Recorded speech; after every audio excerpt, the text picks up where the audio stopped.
Hi, Paul. Welcome to episode five of Queer Talk. Good morning. Hello. Good. It's nice to see you as always. So what would be helpful is if you could perhaps tell our viewers, our audience, I don't know how people will be listening to this, or either from our YouTube channel or on Instagram or wherever they're watching from, a little bit about yourself, your work, and just you. Sure. Okay. Hi everybody. Good morning, good afternoon, good day. I'm Paul. I'm a 40-something guy living in the center of the UK in the Midlands, if you're from the United Kingdom. Um, and so essentially I'm a coach. It's a good question you asked me because my work is always evolving. It has been for about 20 years or so. But essentially, I'm a coach, a speaker, a facilitator of workshops. I coach people one-to-one and teams. I've been in the corporate space for kind of 20 years now. And I do a lot of work around emotional intelligence development there and kind of carving out incredible careers and lives if you're in that exec corporate space. And through, maybe we'll talk about this, maybe I kind of hope we do, but a kind of blinding realization a few years ago during COVID, I thought, how come I'm not bringing all of this expertise over the years to our own community? Hmm. But sometimes you just need to see the bleeding obvious right in front of you. So I have my LGBTQ plus practice as well. And that work evolves, but really with where I am, with the people who are gravitating towards me, what I would say is I'm helping people that really want to find their sense of not identity, sorry, authenticity. They haven't been living their life, whether that means their behaviors or their career or their relationships, in a way that feels truly authentic, Mhm. which is meaning that they don't feel particularly inspired, particularly fulfilled, particularly confident. So I'm really in that space of helping people in our community to find, who do you want to be in this life? Hmm. How do you want to be leading that life? And that's ever more the work that I'm bringing. So one of the things I guess often comes up in my work as a psychotherapist is so people will ask me, Saki, what's the difference between psychotherapy and coaching? Mm. And I struggle to answer this sometimes, to be fair. What, No, don't what put about me on you? the spot. Okay, but you want me to answer it?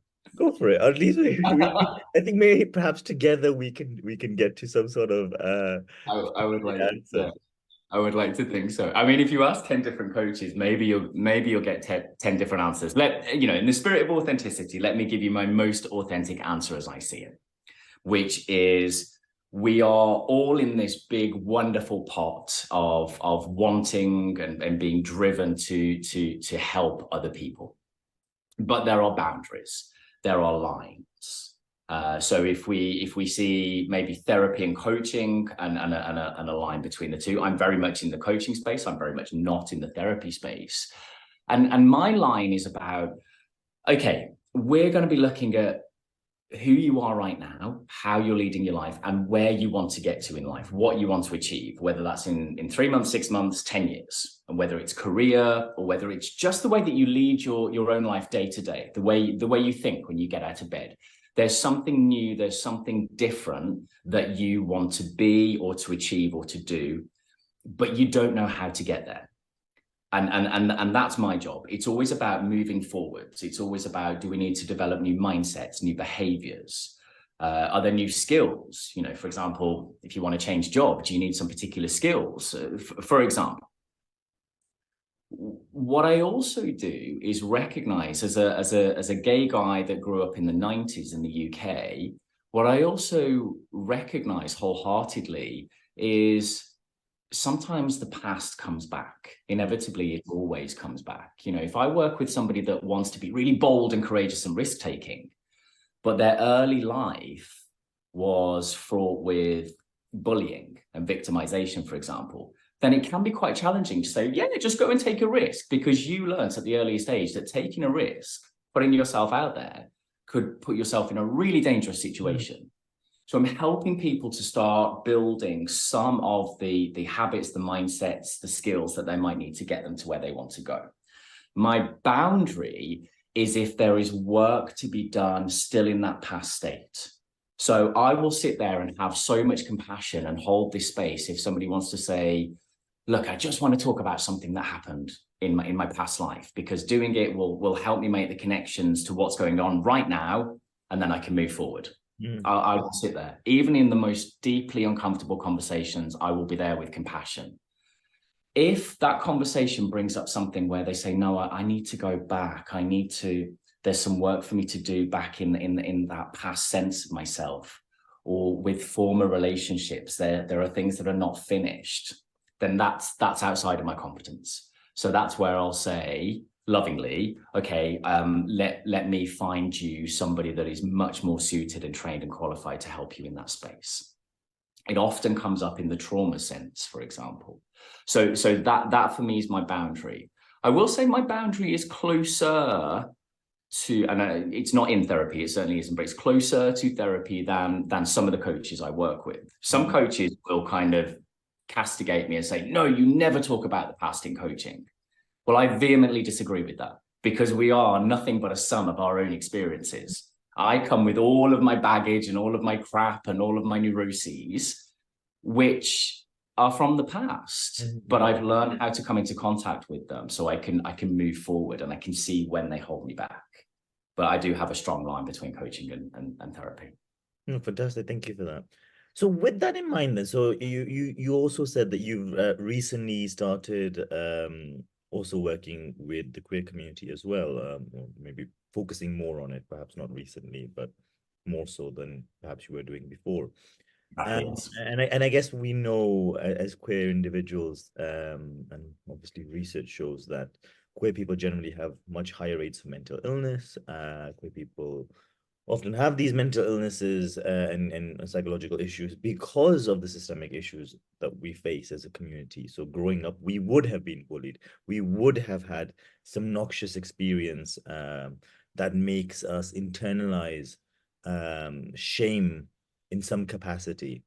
And you talked about authenticity. Often we're not authentic growing up. Absolutely.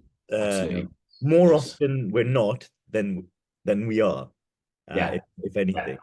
So when you're thinking about working with the queer community, how do you often find actually a lot of the times, therefore, you have to then refer people to a psychotherapist or to therapy before they come for coaching?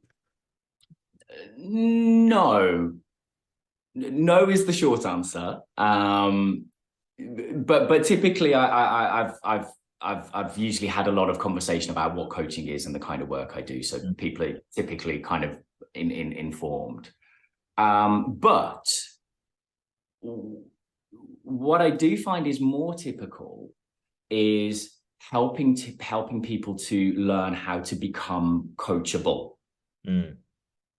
Because there is usually a particularly uncomfortable moment somewhere very early in the relationship where I say, I'm not here to give you the answers. And I've said this right from the start, and I thought that message, was kind of landed, but it just doesn't, because we just want somebody to tell us, how do I do this? Because you're right, a lot of queer people don't live to their authenticity, because how can you when you don't grow up with clear paths in front of you, or if there is no clarity in the path, with people that encourage you and say, you are incredible, you can go and do anything you want, you are valid and wonderful and beautiful. If you don't have any of that, finding your own authenticity is really difficult. And I think we cling and crave to this idea of, just tell me how to do it. I can't do that. The work I do helps people to really face into themselves. Excuse me, I'm sorry if I'm hitting the microphone. To face into themselves and explore what's going on, and find, who do I want to be? Am I, when I go inside myself, am I finding levels of discomfort or regret because I'm not living in a certain way? How am I going to do that? Well, I can't answer that, but I'm going to hold the space, and we're going to unravel that mystery together and find the answer for you. And then I'm going to help you get there as quickly as you want to get there. But what we've got to get through first is that pain barrier of, I'm not a mentor, I'm not giving the answers, but I am going to help you to start learning how to come away from all of the distraction of life, and to come away from this idea of give me the answer. I'm going to help you to move into a space of finding the answer. So it's not really about going to any kind of therapeutic service first, but usually there's a body of work where we start to learn how to become coachable. And you also mentioned that recently you had this switch, as in going back to what I was just asking earlier about moving towards LGBTQ people and the queer community more so than before. What do you think happened for you that caused you to make that switch? Yeah. I mean, I say this almost with a level of embarrassment. It was at the very beginning of COVID. It's always COVID these days, isn't it? Like, Yeah, I know. change for a lot of people. Well, I mean, you kind of you were spot on with what you said. It didn't begin at that point, but I kind of made it a thing. I kind of made it very focal. So COVID hit, the first lockdown hit in the UK, and whilst I hope we never ever go back there, the first lockdown for me was okay. I felt really purposeful. I was getting up in the morning really charged with this energy of I want to do something. The world is suffering, people are suffering, queer people are suffering because, as a quick tangent, I work with a lot of people in London. And I don't know if you've ever lived in London, but a lot of the time you're living with several people. You might be lucky to get on with them, you might not. But the trade-off is you've got London on your doorstep. You've got an amazing life. And all of a sudden, overnight, all of the Londonness was taken away. And I was being contacted by people saying, like, I'm so deeply unhappy at home. I'm kind of locked into this home. I don't feel I can express myself. I can't be myself, and I don't know what to do about that. So I knew people were really struggling. And I was filled with this sense of, I just want to put something good out there. I just want to put something positive out there. So I started a queer group online, very informal. It was a 2-hour thing. The first hour was a kind of learning and development thing. I would bring some tools, some teachings. We would talk about all of that. And then we would have a beer or a wine or whatever and socialize in the second half, and I did that for a few months. And then I was having a conversation with a friend and they just said, how come you don't have a queer practice? And I didn't have an answer. I was I think because I've probably not followed my own advice and just slowed down for a moment to think about, what do I really want to get out of life? I was so busy with what's the next thing. So I say it almost with a level of embarrassment. But hey, we learn our lessons and we move on. And that's the point where I thought, okay, so how do I specialize? How do I help our community? And I think I spent about several weeks introspecting around that, around the challenges that I've been through. And we can come into this, but this has to do with parental death, with the loss of my mother. This has to do with growing up in society that wasn't kind of accepting of who I am sexuality wise. It has to do with lots of other things. Maybe we can talk about that.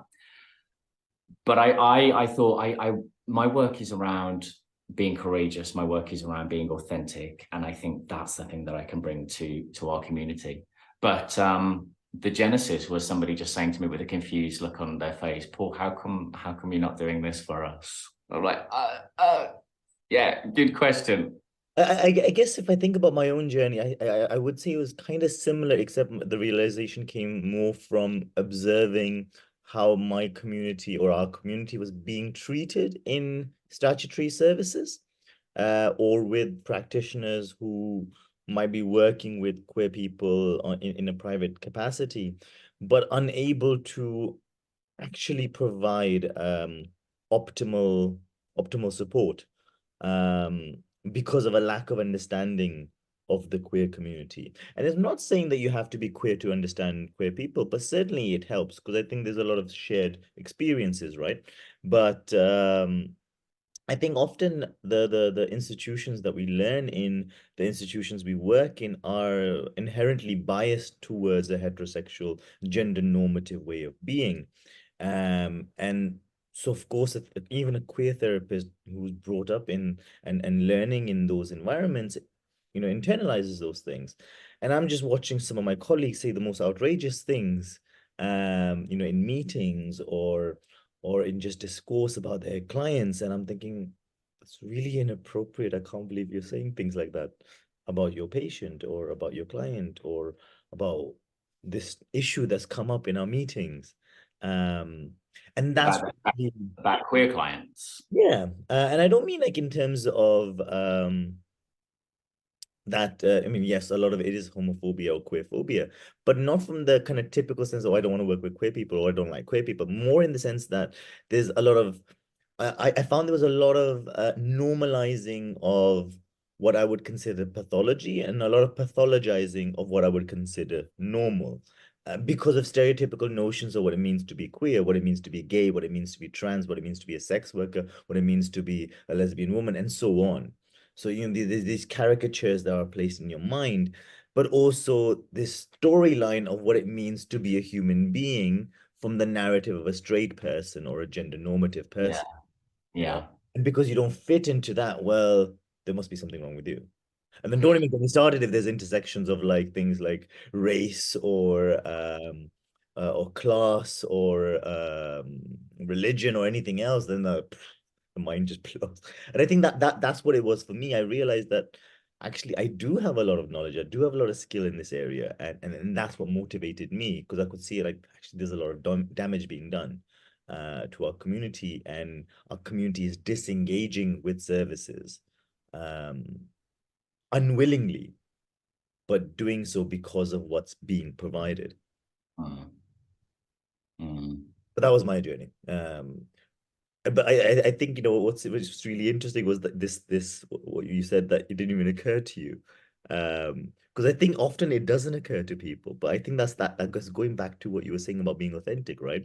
I think yeah, even as practitioners, as people who work in the care capacity, even in the self-development capacity, we also have those same blocks sometimes. I mean, I think I remember of, for a long of time course. I Yeah, I pushed back against wanting to be a queer therapist, you know, because I was like, no, I don't want to limit myself to that, or because I saw it as limiting. I saw it as perhaps even being less than if I was to do that. okay. Mm. Um, yeah, I'm just thinking, I'm wondering if I pushed back also. Um, I think I did closer at the start of my journey because, as I say, kind of around the COVID time, and that big epiphany was when I said, no, no, no, here's a calling that I've just discovered in a nanosecond. But I was working with the queer community before.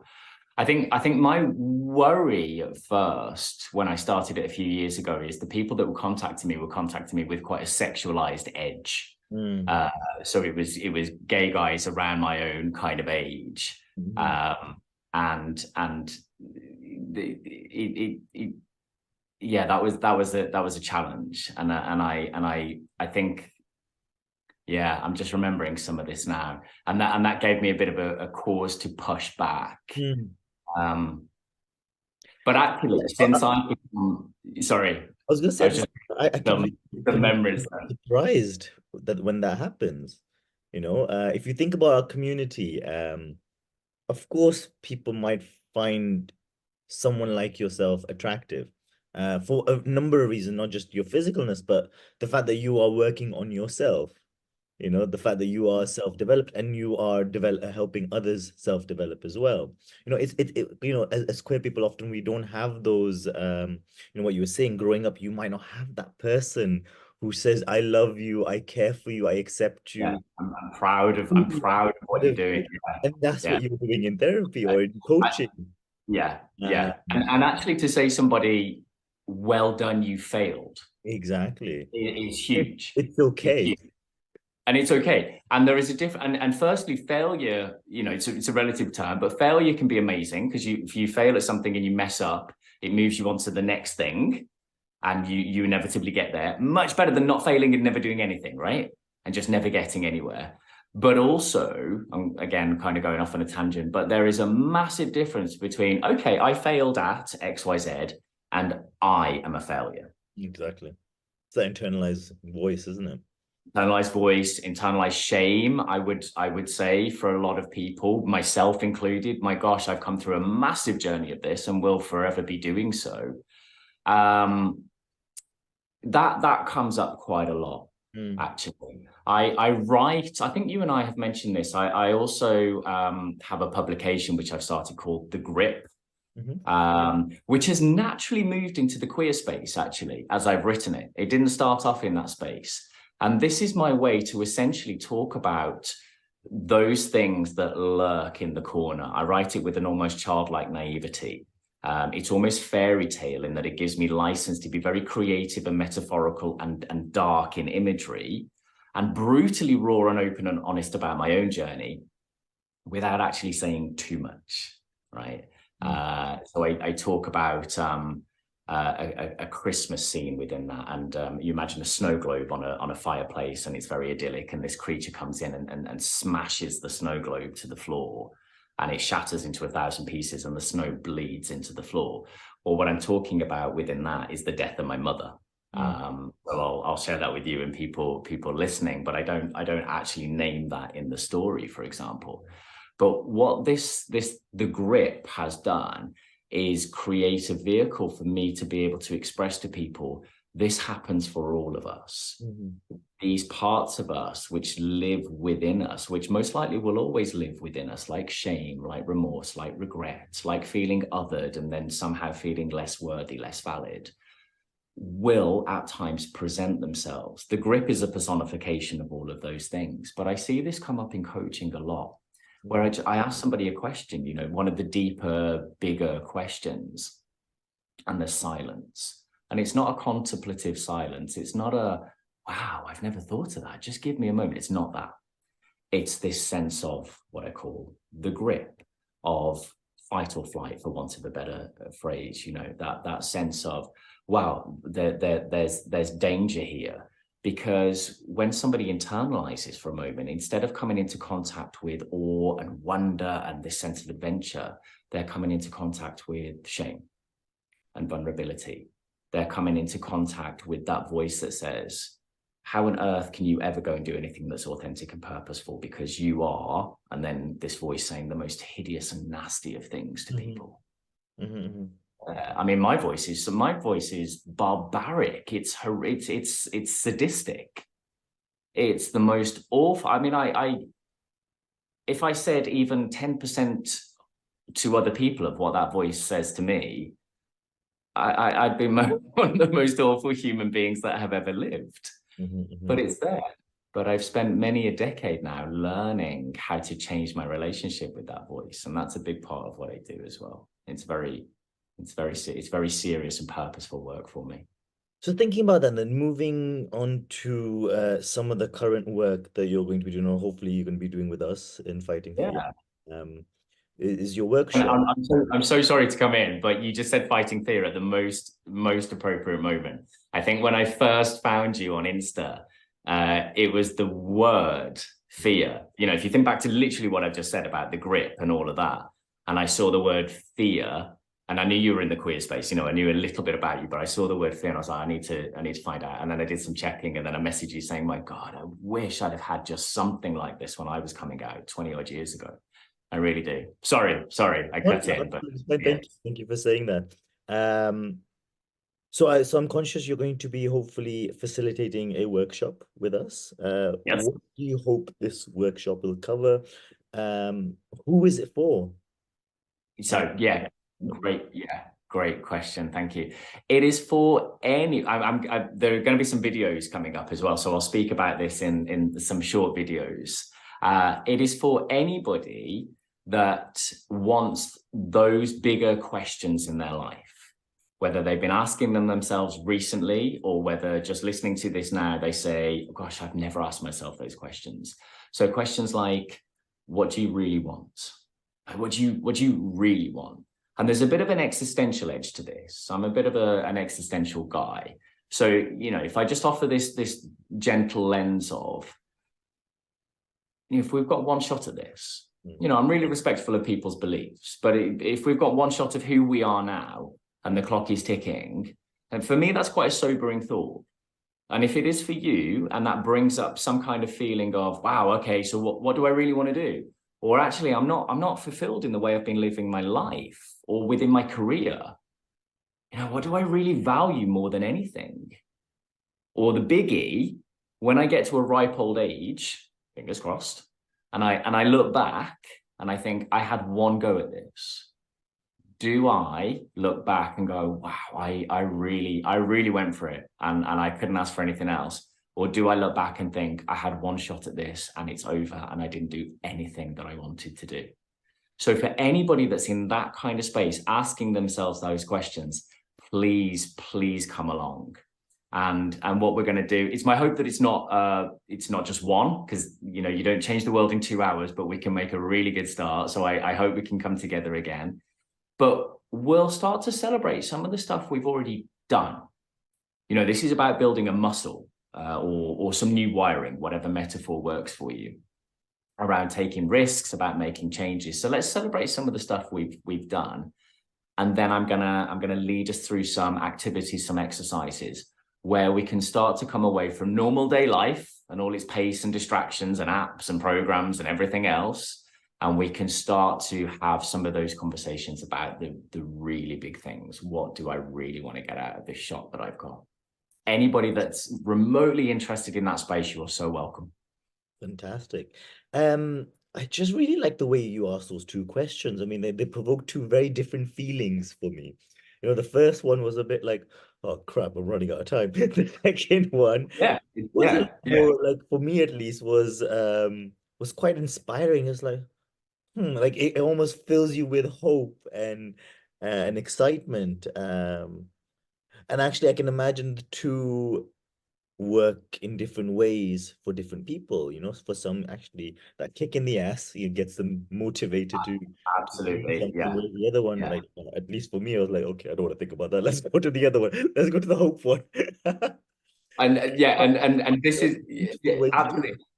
And it is too easy to do that, right? It is too easy to go, no, that's too big. So I'm just going to pick up my phone and start scrolling. it. You know, it's too easy nowadays to just put distraction in front of yourself. But the great leveler for me is there's only so much time you've got to put those distractions in front of yourself before you think, oh, shit.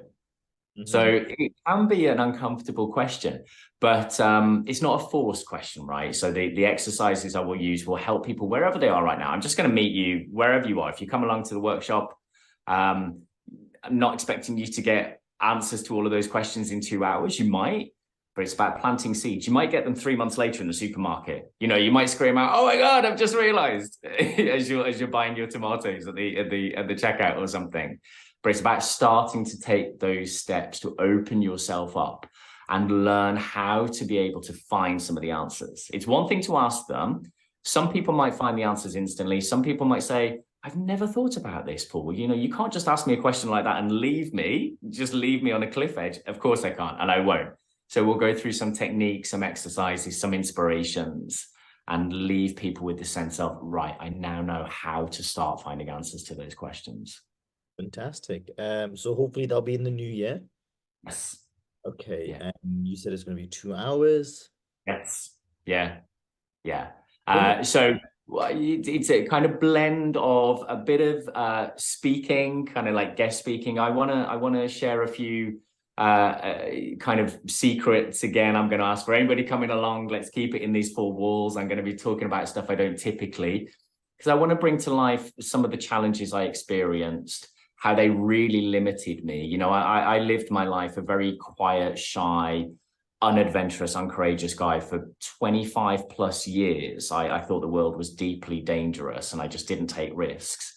And then at some point there was a major epiphany in my life. So I want to talk about this. So a bit of guest speaking, some group conversation as well, and then some guided exercises as well, where we can work individually if we want to, or we can work in small groups, whatever your preference is. So it's a bit of a blend of a kind of public speaking workshop event. Brilliant. I'm already excited and I'm thinking I could probably attend and you find this Please quite. do. Please do. I'll ask you some soul searching questions. So again, thank you, Paul. Thank you for being part of Queer Talk. It's always a pleasure to talk to you. So this is Fighting Fears Queer Talk. This was episode 5, and we have Paul, and you can follow us on Facebook, on Instagram, or we're also now on TikTok as well. Fighting Fear Community. For more information, visit www.fightingfear.co.uk. Fighting Fear is a community for queer people by queer people. Thank you. Thank you again, Paul. Thank you. Thank you. See you all soon.